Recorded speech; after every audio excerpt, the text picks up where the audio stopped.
Welcome to Michigan Out of Doors. I'm Jenny Olson, and it is definitely wintertime here in Michigan. It's good to be back from the new year. We've got a brand new show for you this week, and it's all about what happened in the late season of deer hunting this year. Well, that's right, Jenny. We are going to kind of round out our 2013 year with some of our late season deer hunting. Very rarely do we get some good handgun hunts on tape. Well, this year we got 3 of them right before the end of the year, as well as a good muzzleloader story. You won't want to miss this week's show. Lots of good stuff, so you stay tuned. I'm Jimmy Gretzinger. It's time for Michigan Out of Doors. From the first spring rains to the soft summer breeze, dancing on the pine forest floor, the autumn colors catch your eyes. Here come the crystal winter skies. It's Michigan, Michigan out of doors. Someday our children all will see this is their finest legacy, the wonder and the love of Michigan. As the wind comes whispering through the trees, the sweet smell of nature's in the air.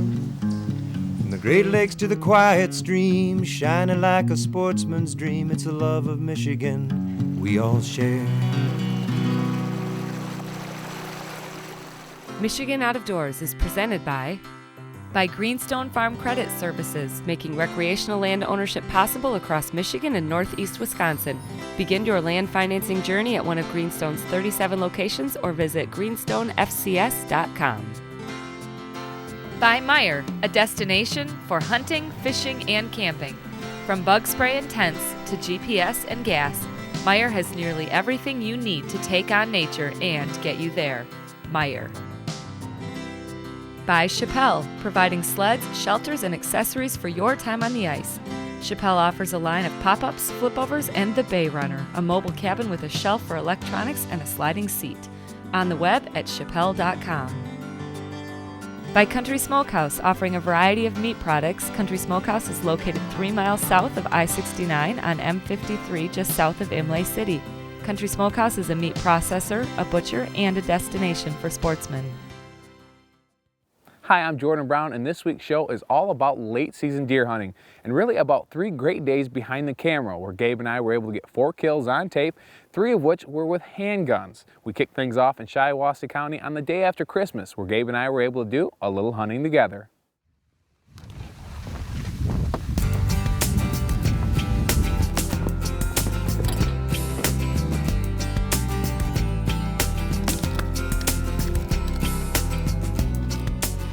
A little bit of change of plans here. As you can see, we're hunting the Crystal Palace today. After all that power outage and ice storm, I can't see out of the tree stand up there. So what we're gonna do is I'm gonna take off the hunter safety system and we're gonna wander back in the woods here, and these deer just meander through heading towards the field out that way, and they're heading towards my food plots and some corn out here. So we're gonna get in between them just to where we can see better in the woods. Hopefully this ice melts at some point and we can get back in that tree stand, but it's not going to be today.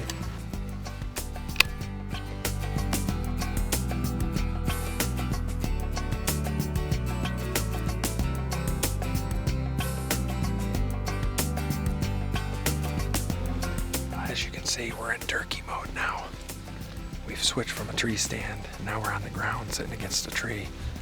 I've got my handgun tonight. I'm using a Thompson Center 44 mag handgun. The state of Michigan allows us to do that with straight-walled cartridges. For many years now, I've just absolutely loved this part of the season because of that. And if you drink too much Mountain Dew like I do, you get a little jittery in the hand, so it makes it even tougher. So hopefully tonight, I don't have too much caffeine in me and I can make the shot, but these deer should be moving right past in front of us. So it'll be kind of cool. Me and Jordan's behind the camera, and we're excited because you don't get this kind of beauty every day in the state of Michigan. We just love hunting in the snow. So with this ice that we just got and the snow on top of it, it's about the most pretty hunt you could ever imagine in the state of Michigan.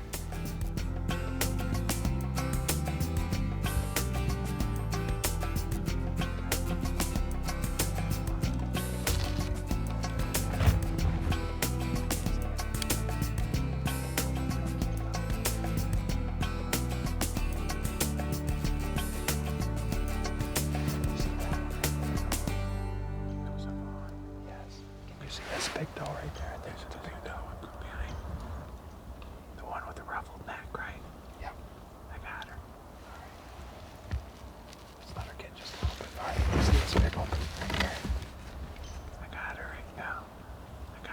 It's a little brushy though. She'll walk right into this big opening, Jordan.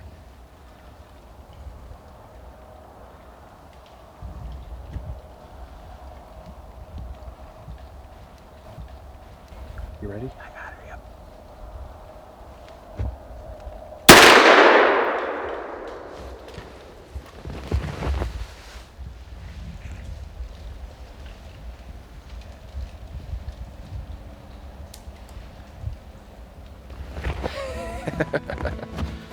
Well, I put it right behind the shoulder.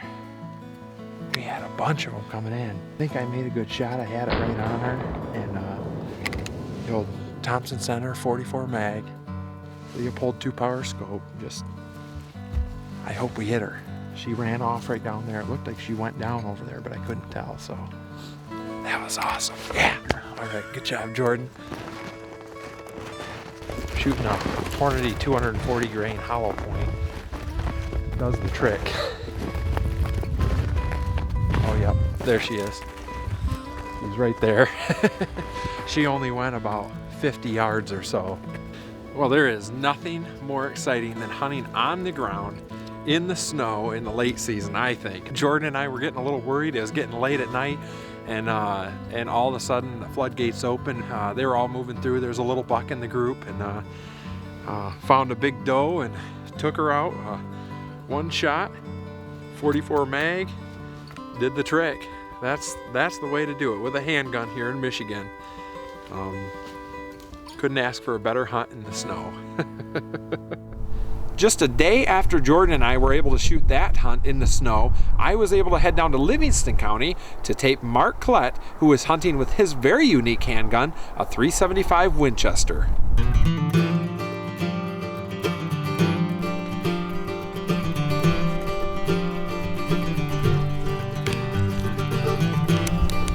We're trying for the last pistol doe of the year.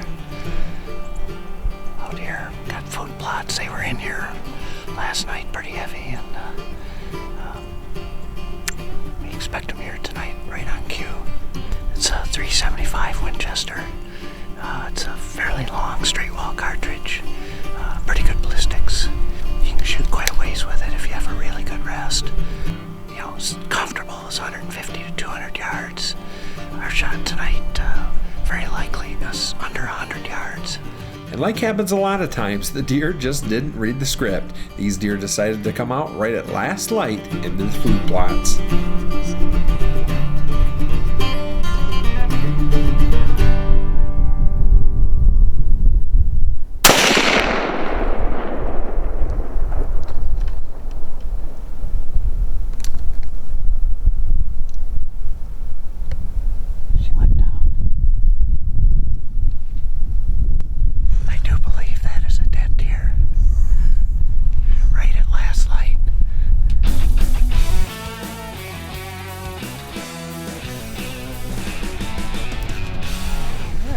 Size doe.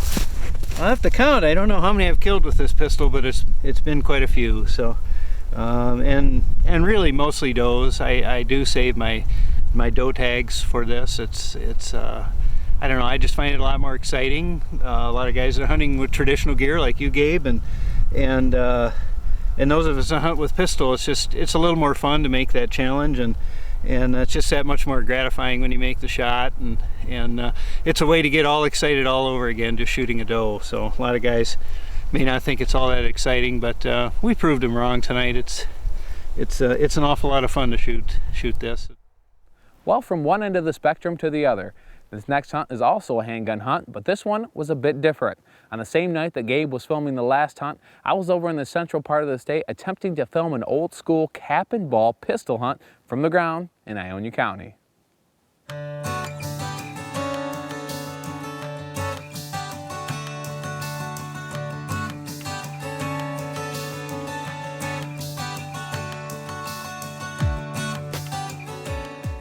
Well, Jordan, I invited you over here because we're in the late muzzleloader season, and we are going to go hunt a 3-acre food plot that I put in every year. It's got turnips, radishes, and rape, which is a good food plot for as much money as you spend considering your return back. It is really beneficial to deer because it helps them get through the winter when they need food the most. So our goal is to dress up like snowmen without the carrot and the corn cob, because they may be real hungry back there, and try to harvest the doe. I could tell by the deer sign on this small food plot that seeing deer wasn't going to be a problem. The trick would be getting one within range for the old cap and ball. Well, what I got here is a .45 caliber Thompson center pistol. I was given it from a good friend of mine a long time ago, whose father was a very avid deer hunter. And when he gave it to me, it really quite humbled me, and I told him I'd always put it to good use, so here we are another year, and we're going to try to harvest the doe with it. I know that the length of shot that you can get into with the inlines and stuff like that, that's fine and dandy if you like them, but I just like this up close sensation of outsmarting an animal that's very keen when it comes to eyesight, movement, smell, and hearing. It didn't take long for deer to start pouring out into the food plot. A good food source this time of year can make for excellent hunting, and especially in rough weather conditions. But it takes a lot of time and effort to create areas like this, something Ed knows all about. Well, I bought this 160 acres with the old farmhouse and barns in the fall of '89 for the grand total of $88,000. But I was not a farmer, so most of my friends thought I'd fallen off the banana boat because nobody bought property back then unless you were a farmer. But it's in my genetics to love the outdoors. Leasing property had started, and I figured if I wanted to have my own place to hunt for me and my family, I had to go in debt, so I did. I have planted 20,000 trees, dug a couple ponds. I've planted shrubs, spruce. I make habitat galore back in my woods for wildlife, but it's kind of like a labor of love. It's not just about deer or turkey, it's about everything. So like I said, I've lived the life of 100 men, and we're going to go back there. That's my home away from home. And there's no other place I'd rather be. It's easy to see why Ed enjoys his time back here, with deer after deer filtering out of a nearby woods. We had bucks, does, and fawns all around us. Now we just had to wait for an adult doe to break the 25-yard barrier so we could take a shot.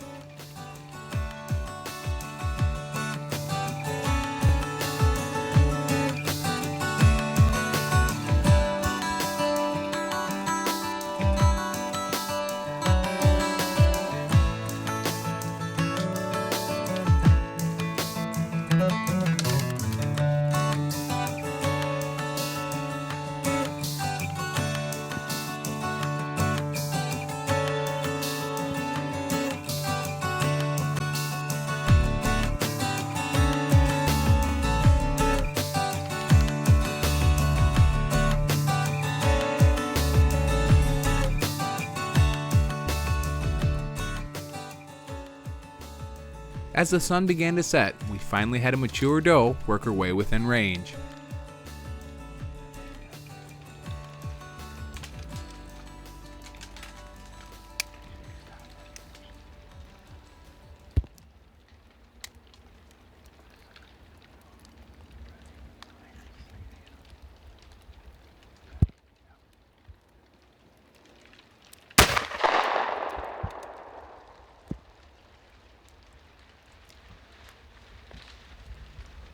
Ran right underneath them too. We had too many deer come out, and they were on top of us. The sun, it's just a beautiful night, the sun come out, but unfortunately the deer started to see our breath. So we were stared down multiple times, and finally this doe kept coming up. And even though me and Jordan have been dodging icicles from these trees, we somehow survived that, but that helped us because the deer had gotten used to this noise. But finally, I thought I had my safety off, but I didn't, so I had a glitch, but then we regained our composure, and I think we thumped her, and we're going to be eating venison. The shot was perfect, and a short blood trail led us right to Ed's doe, the perfect end to a great night of deer hunting. God blessed us tonight. I'm with good company, Jordan, and you couldn't ask for a more peaceful night. The sun come out late and just glistened across the food plot and the deer, and she finally gave us a shot. My safety didn't go all the way off, but I kind of sucked it up and redid it and let her fly, and we put a good hit on her and we killed an amazing animal. And at my age, every one you get, you thank God, because nothing seems to last forever.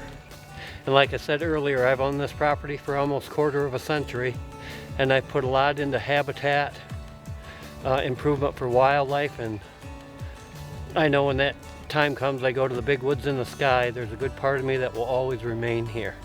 And I guess that's what hunting in Michigan is all about. Hunting from the ground in the late season can be very difficult, and when you throw in the added challenge of using a one-shot weapon with a max range of 25 yards, you're going to need a little luck, and tonight we had just enough. Special thanks to Ed Ingvarsson for having me out for a great night of hunting. After back-to-back kills on camera on back-to-back nights, I was feeling pretty confident on night number 3, and I was heading to an area I had been looking for some redemption in since mid-November. But before we get to that hunt, I'm going to back it up to the last couple days of bow season, where I should have had 1, if not 2 kills on camera in the very same spot. With only a few days left in bow season, I hit the woods with bow, camera, and girlfriend in tow, planning on filming her unless a giant showed up, in which case I'd pass the camera off and grab my bow. As luck would have it, about an hour into the hunt, we had a nice buck working his way in, but the way the buck approached the tree made it hard to get a good look at him. I took her word he was big enough and got ready for a shot.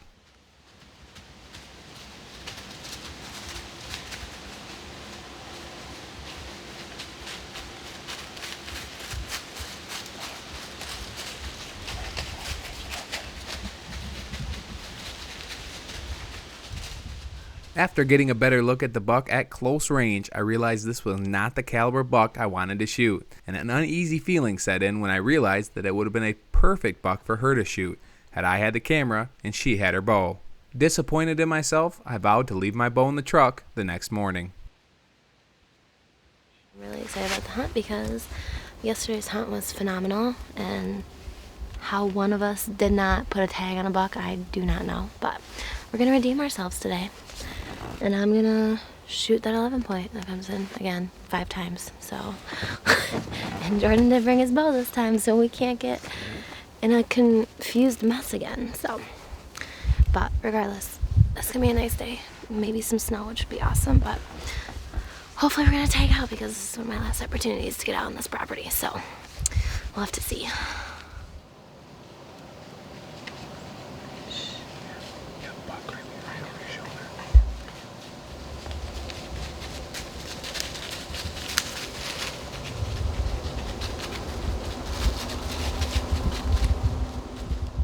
The morning hunt started out great, with several young bucks cruising by early. Now we just had to wait for a little nicer buck to make it within bow range. It didn't take long and I spotted a nice buck chasing a doe in our direction. I immediately assumed it was the buck from the previous morning and got ready for another encounter, this time with camera in hand. That's the big one. He's making a rub. And that's the real nice one. I know, he's making a rub. Yep. I was wrong. This was a different buck, a much bigger buck, and one that I had waited to see all year. Kicking myself for not having my bow, I tried my best to balance getting good footage and getting her ready for a shot that few Michigan archers ever get. Then the buck did something unexpected. He laid down at 35 yards from the tree, just out of Angela's range, but well within range for me had I had my bow. Of course, when the buck did stand up, he never made it closer than about 30 yards, just out of her effective range. Well, we just had an encounter with an unbelievable buck. It's a buck I got trail cam pictures of at the very beginning of October, and I haven't seen him since. Beautiful buck with a split G2, and I had no idea if he was still around or what his status was, and he showed up this morning, and unfortunately just out of range, and we couldn't take a shot. Just a beautiful buck. The one morning, I don't bring my bow to the stand. Usually when we're hunting together, I always bring my bow, and yesterday it kind of messed us up. So I said, I'm gonna leave my bow in the truck today and just worry about the camera. And wouldn't you know it, just out of her range, but would have been a 30-yard shot for me. So unbelievable deer and great encounter. Just been one of those years and can't quite be in the right spot at the right time. Whew, beautiful deer. To tell you the truth, I don't know if either one of us ever really got past that hunt, and I'm still kicking myself for not bringing my bow. That's one mistake I won't make again. But this story does have somewhat of a happy ending. With a couple days left in deer season, we decided to head out to the same area where we had seen those 2 bucks, this time on a doe mission, looking for some redemption.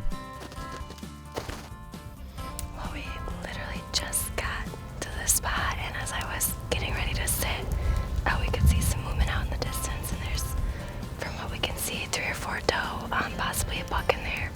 So we're real quick just trying to get set up because it looks like they're coming this way. So pretty excited. It's a beautiful night, and if we can get it done within the first 5 minutes, that'd be awesome. So we'll see. Have to hang tight and see.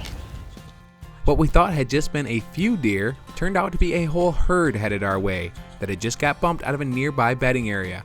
With deer running all around, we tried our best to get on one doe that was running right at us.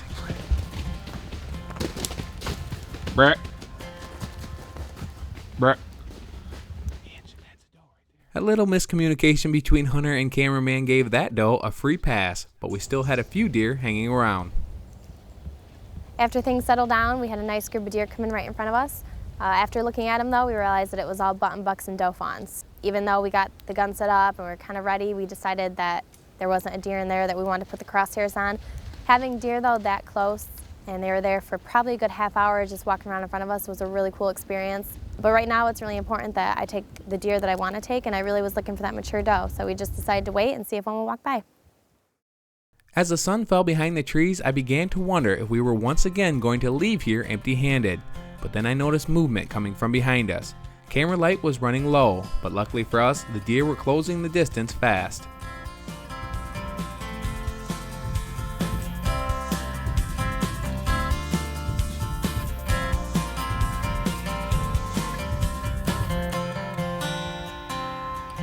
Brett.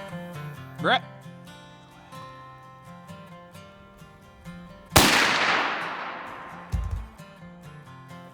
After I took the shot, it took me a few seconds to react. The season's been pretty tough for me, and so I tried to not get too excited. But I knew that I felt really comfortable. I took a deep breath before I took the shot. It was right on her. I knew it was a good shot, so I knew when we got up there I was going to be seeing some blood. I guess there's a lot of stuff right now. It's dark, but... Oh yeah, that's her. Got her? Yeah. Although this wasn't the buck we were looking for to start the season, or either of the 2 we probably should have killed during bow season, we're both excited to have a deer on the ground and on camera. Filming hunts can be a lot tougher than it seems, and often requires you to sacrifice things you normally wouldn't when hunting. But in the long run, it's all worth it, and I'm already counting down the days to next season.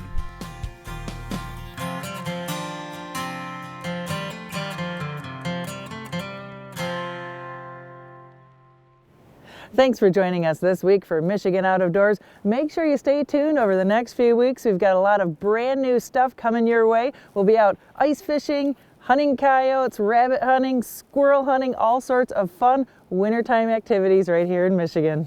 Well, that's right, Jenny. Lots of good stuff coming over the next several weeks here in Michigan Out of Doors. And if you missed part of this week's show or last week's show, you can always check out our website at michiganoutofdoorstv.com. We have full episodes of the show there every week. And if you do the Facebook thing, we're on there pretty much every day letting you know what's going on as we're traveling this great state of Michigan. And hey, if you're out there and shot a big buck, or if you know someone that shot a big buck, go ahead and you want to get that scored by Commemorative Bucks of Michigan, because that's how we get our entries for Big Buck Night. We have one in Novi in February and one in Grand Rapids in March. So if you shot a big buck, or if you know someone that did, if you get that deer scored by CBM, they will be kind of entered into the list that we get, and then we invite folks from that list. So lots of good stuff coming over the next several weeks right here in the great state of Michigan, and hopefully we'll see you right back here next week on your PBS station. Michigan Out of Doors is presented by Jay's Sporting Goods with locations in Clare and Gaylord. Jay's, serving the Michigan outdoor enthusiast since 1971 with a wide variety of outdoor products. The gear, the knowledge, the tradition of Jays. On the web at jayssportinggoods.com. By Showspan, producing consumer shows including Outdoorama February 27th through March 2nd at Novi's Suburban Collection Showplace. The show features tackle, trips, boats, outfitters, wildlife encounters, and of course, Big Buck Night. That's Outdoorama in Novi February 27th through March 2nd. By Propane, exceptional energy. Propane retailers promote the safe use of Michigan-produced gas energy in homes, farms, and businesses across our great state. Learn more at usemichiganpropane.com. By Meyer, a destination for hunting, fishing, and camping. From bug spray and tents to GPS and gas, Meyer has nearly everything you need to take on nature and get you there. Meyer. Closed captioning is brought to you by Propane, exceptional energy. Propane retailers promote the safe use of Michigan-produced gas to outdoor enthusiasts across our great state. When I wander far away, a dream stays with me night and day. It's the road that leads to my home state. I am a Michigan man. Changing seasons paint the scene like rainbow trout in a hidden stream. The white-tailed deer in the tall pine trees. I am a Michigan man. I am a Michigan man. Ask where I'm from and I'll show you my hands. Lord above, I love this land. I am a Michigan man. From the Keweenaw down to St. Joe, Kalamazoo, East to Monroe, to St. Marie